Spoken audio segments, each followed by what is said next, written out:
quand on essaye de réprimer la criminalité, en réalité, qu'est-ce qu'on fait? On la déplace. La criminalité est fondée sur ce qui s'appelle l'effet de déplacement. Si je peux pas attaquer les banques, je vais attaquer les chambres fortes des supermarchés. Autrement, je vais chez les petits vieux et puis je leur chauffe les pieds jusqu'à ce que je leur pique leurs économies.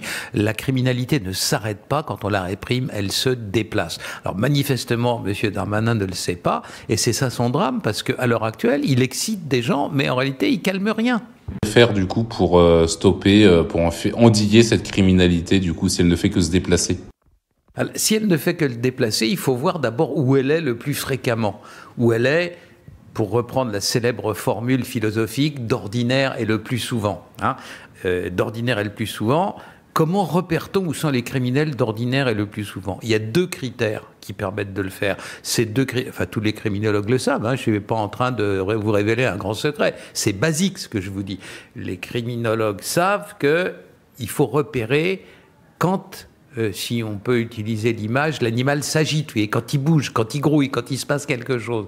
Comment repère-t-on ça? Eh bien, par exemple, il y a deux critères qui permettraient très bien, très vite, très rapidement. Il suffit de faire remonter les bonnes informations. Ce que je vous dis, la police le sait, bien entendu, mais comme on leur demande pas trop, naturellement, ils gardent ça pour eux. C'est où se passent les émeutes anti-flics.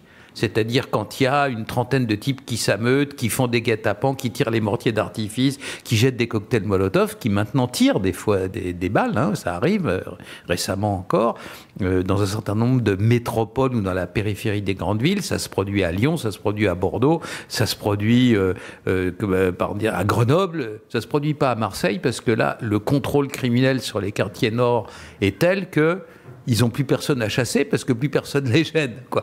Donc, mais partout ailleurs où il y a cette espèce d'agitation anti-flic qui n'est pas du folklore, qui n'est pas du sport. On a des endroits, nous, les criminels, où on fait notre boulot, où on fait notre business. On ne veut pas que les flics soient sur notre dos. OK, on les pourchasse parce que en France, il y a toujours une élection à un moment donné. Alors le préfet appelle le commissaire, cher ami, c'est pas le moment, voyez, un peu de calme, etc. Donc après ça, ils sont tranquilles pour faire leur business et pour vendre leur drogue. Et alors ça, c'est le premier critère, c'est où y a-t-il des émeutes et quand y a-t-il des émeutes.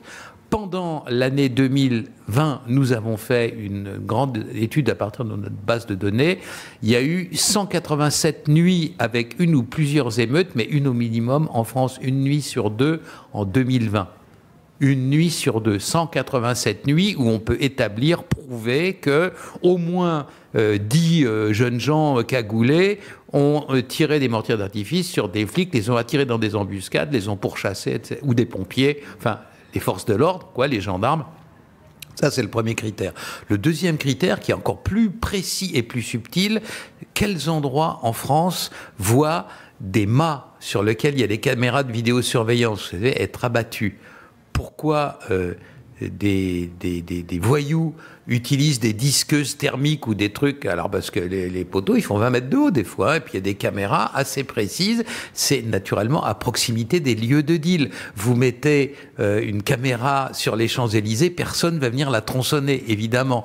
Donc si vous voulez savoir où les voyous sont, vous le savez en repérant les uns après les autres les endroits où les caméras de vidéosurveillance sont abattues. Avoir cette carte-là vous donne la carte de France des endroits où les voyous sont chez eux.